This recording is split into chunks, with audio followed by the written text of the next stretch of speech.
Welcome to another episode of Article Reviews, a little journal club action we got going on here with Dr. Stephen Pete again. Round of applause. Hey, thank you. How you doing today, Steve? Good. Another day in the stay-at-home reality that we're living in. So just trying to make a schedule and stay productive. Yeah, you gotta stay busy. It's hard to find things sometimes, but we press forward. That's it.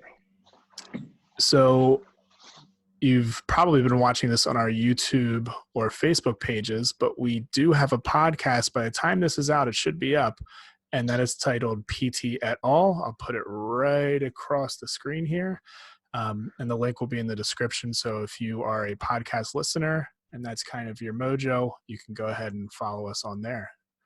But we'll get into this article, which Steve was able to find. The title of this article is Role of the Kinetic Chain in Shoulder Rehabilitation. Does incorporating the trunk and lower limb into shoulder exercise regimens influence shoulder muscle recruitment patterns? Systematic review of electromyography studies by Eleanor Richardson et al. Steve, what were your kind of basic first thoughts going into this article after reading the title?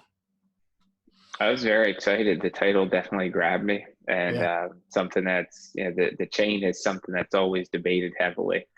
Yep. So I'm always looking for information on both sides of the argument and just trying to see what we can pull forward. I know there was a huge wave of like Bosu ball, do every exercise on a Bosu ball, and it kind of I feel like physical therapy really overreacted or corrected to stabilizing exercise, adding stability to everything for every component. And we're kind of regressing back towards the happy medium there. So I'm interested to see what all pans out here. I'm going to read a little bit and then we'll discuss back and forth. Just in the introduction, the term kinetic chain refers to the sequential task-specific activation of body segments during functional movement patterns. An efficient kinetic chain will generate, summate, and permit efficient mechanical energy transfer throughout the whole chain, contributing to function. We talk about overhead athletes, baseball, softball, tennis.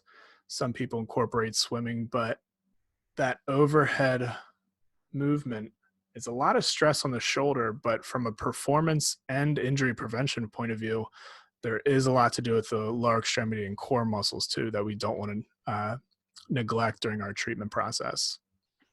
What kind of things do you incorporate with your, how do you position people in standing, sitting, supine to kind of look at the whole body during shoulder exercises?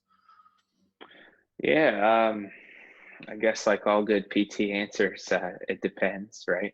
Yep. But as far as our overhead athlete population, I'm wanting to see them in the motion. I love teasing out some motion with the slow motion that we have now on our videos. So easy to really break down frame by frame and see what's going on where, and then start from there. I'm a big fan of move it, stabilize it while moving, and skill progression. So as far as positioning, whatever part of that paradigm they're fitting in there, and going from there. I see a lot of rotator cuff repairs, and we do a fair amount of isolation exercises for the rotator cuff. Luckily, later on, this kind of backs that up. That isolation for the non-kinetic chain is a little bit better. But we'll kind of talk about the ins and outs of all that. The article goes on to say lower limb peak power has been found to be the primary determinant of throwing velocity in elite handball players and javelin throwing performance in elite athletes. They did a lot of these tests through EMG, electromyography. So in terms of electromyography, it's been suggested to be a reliable tool for researchers, but surface electrodes are more susceptible to crosstalk. So if you have I think they specifically mentioned the infraspinase and latissimus show increased Yeah. ratings with the surface electrodes just from other proximity muscles in proximity kind of giving some of that data to those areas, where it's not necessarily drawing from the lat or infraspinatus. So in light of these known limitations, a scoring tool to evaluate EMG methodological quality was developed for this study. There were 17 muscle groups were investigated in 204 participants without symptoms. So we'll start with the trap, upper, middle, lower. What was your main takeaway from this, Steve? Yeah. They kind of outlined pretty well as far as axial compression loading and using the kinetic chain when targeting, particularly the lower trap, seemed to be the biggest nugget. I really grabbed from the whole article. It's a pretty big review they performed there, and that was my biggest takeaway. Definitely. It states that there were 3 articles that favored kinetic chain exercises and eliciting the highest EMG activation levels. 1 favored non-kinetic chain, and 3 showed no significant differences. So not the strongest of evidence, but when in doubt, I think the kinetic over non-kinetic is a little bit more favored. Then we're moving on to the serratus anterior. When do you look at strengthening the serratus anterior? I'm always looking between glenohumeral and scapulothoracic stability.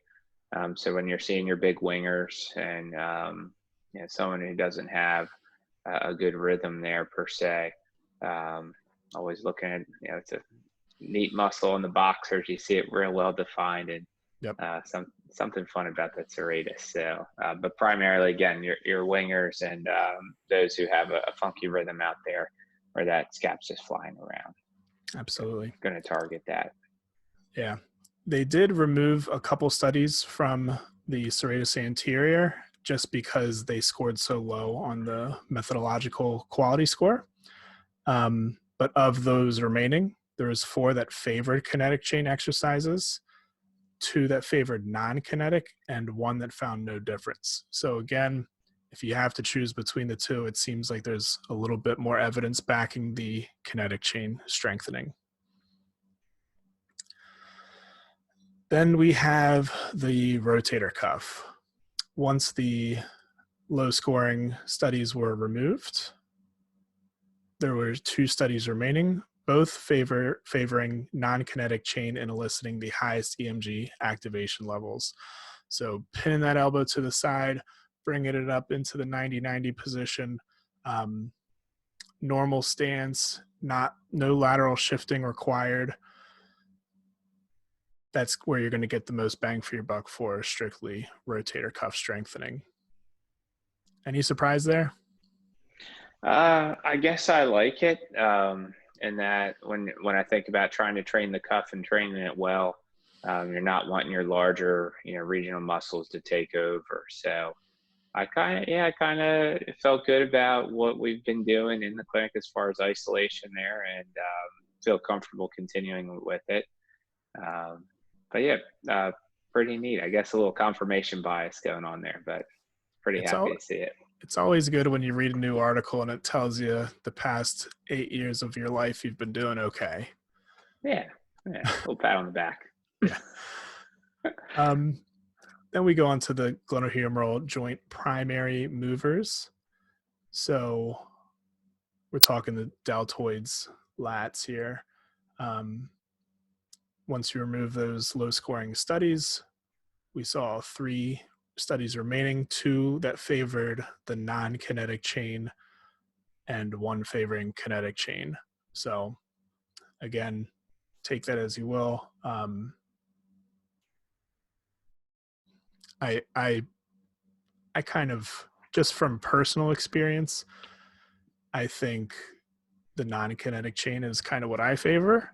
with this one. And this having two studies that favored the non-kinetic and one that favored the kinetic kind of confirms that. But that's definitely what I've been doing in my practice. Then we get onto the trunk, pelvis, and the lower limb. So we're getting a little bit further away from the joint in question. Any thoughts on this, Steve? Certainly looking at the mechanics as far as a strength and progression. I haven't had to do too much of that with the high school or college athletes we've treated in the past. But you can certainly see throw some strains in, of that core or hip musculature and how that's going to affect the rest of the chain. There's certainly implication there, and that was part of that article that grabbed my attention just to see where they were looking and what they were finding. Definitely. And one thing that I kind of skipped over earlier in the article was that reduced hip abduction strength and hip range of motion have also been associated with increased risk of shoulder and elbow injury in throwing athletes. So we're really looking at the whole body here, not leaving anything up to fall through the cracks. Want to make sure everything in these athletes is firing on all cylinders, and not even just athletes. We can go beyond that as well and make sure everything's balanced and in proper ratios. Speaking of ratios, this article does go into depth about ratios between muscle groups. We've kind of chosen to not incorporate those in today's discussion just because it's not the main picture we're looking at here, but the link will be below. So if you want to look at those, feel free to, and leave a comment and let us know what you think. So overall, the findings suggest that integrating the kinetic chain into shoulder exercises may enhance the axioscapular muscle recruitment, produce lower trapezius muscle ratios, and reduce the demands on the rotator cuff. No big surprises here. I don't know that I use enough kinetic chain exercises in my practice, so that is something that I will be incorporating more. Our Bosu ball kind of gathers a little bit of dust, but so maybe that's something I'll bring out a bit more. Do you guys have a Bosu ball? Yeah, we use it from time to time. Certainly, again, when you have that real big winger, some fun ABC drills or push-up plus type progressions. Yep. Once we're getting them more horizontal. So I do think there's some fun to be had there in the closed chain. And again, my man crushes Wilk and Ronald, and seeing what kind of fun they're having with their MLB athletes and college athletes. They're always coming up with great dynamic stability, training exercises and ways to get creative in recruiting. Definitely. Our big stabilizers. So we have several of those small like Walmart balls that give quite a bit, and that's what we use for stabilizing with like the serratus anterior on the wall or on a table, something like that. So I think bringing the Bosu ball out will be a little bit different for those athletes and hopefully show a substantial improvement in what we've been doing. How often do you find yourself coming across an article or a class and incorporating it immediately and really seeing a significant change in outcomes? Whew, great one. What's the saying? When the student's ready, the teacher arrives, right?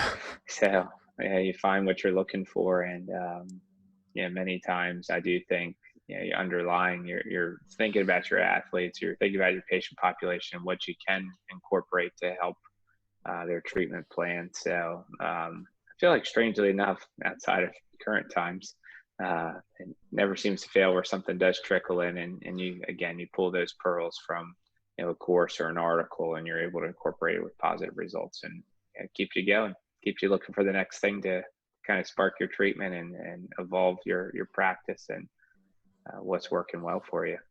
Absolutely. Got to keep an open mind. I'm a big fan of mixed martial arts and jiu-jitsu, and the saying is always keeping the mind of a white belt. So hold your principles strong, but loosely.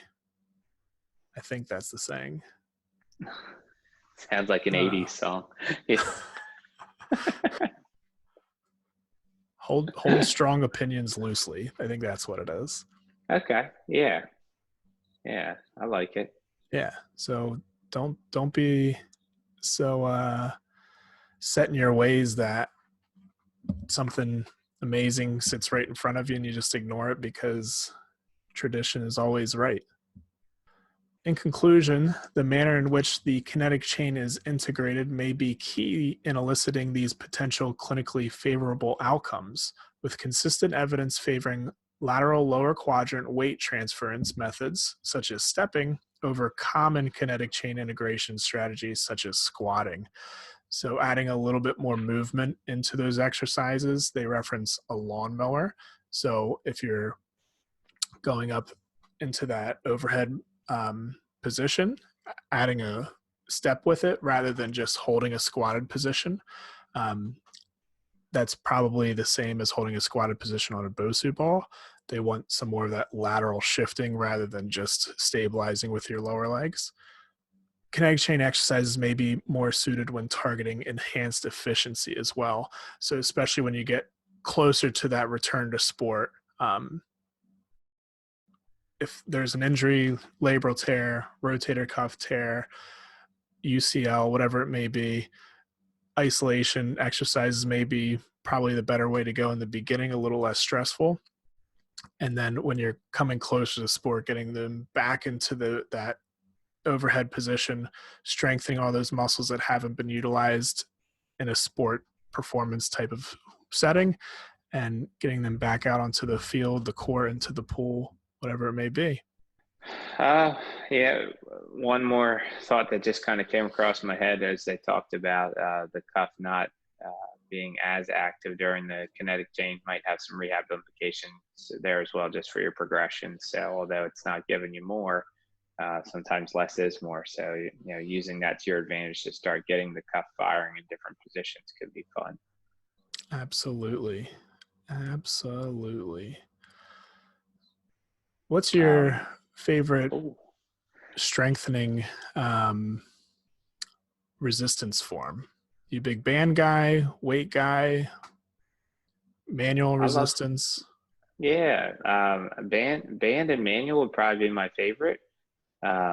Manual, obviously just getting the feedback and teasing out the weak points in there and seeing where you need to isolate a little better. Yep. And then band wise, just getting the whole concentric eccentric through phase pretty well there. I mean, weights obviously are going to give you that to a degree as well. I just think the bands are quite clean.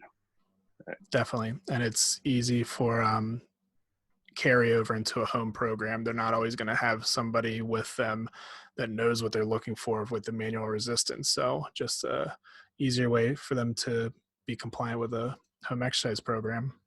Yeah, bands fit in a bag real well. Oh yeah.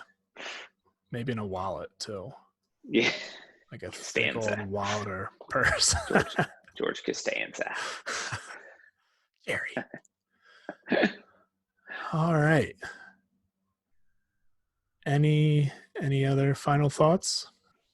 We talked about kind of in our early conversations there how diagrams could have been useful. Yep. Studies like this and looking at a wide array of exercises, just seeing exactly form and kind of highlighting joint by joint what's going on. Absolutely. In future episodes, we'll try and put some B-roll of people doing exercises that we're referring to. In the state that we currently live in, it's kind of hard to record and find somebody to do these exercises, but this is all coming as soon as it can. We will be having a little bit more things for you to watch other than just two talking heads. So please stick along for the ride. And if you have any comments or things you want us to talk about, please leave those below, and always like and share the video. And I think that brings us to the end of this discussion. All right. All right, Steve. Until next time. Until next time. Have a good one. All right, buddy.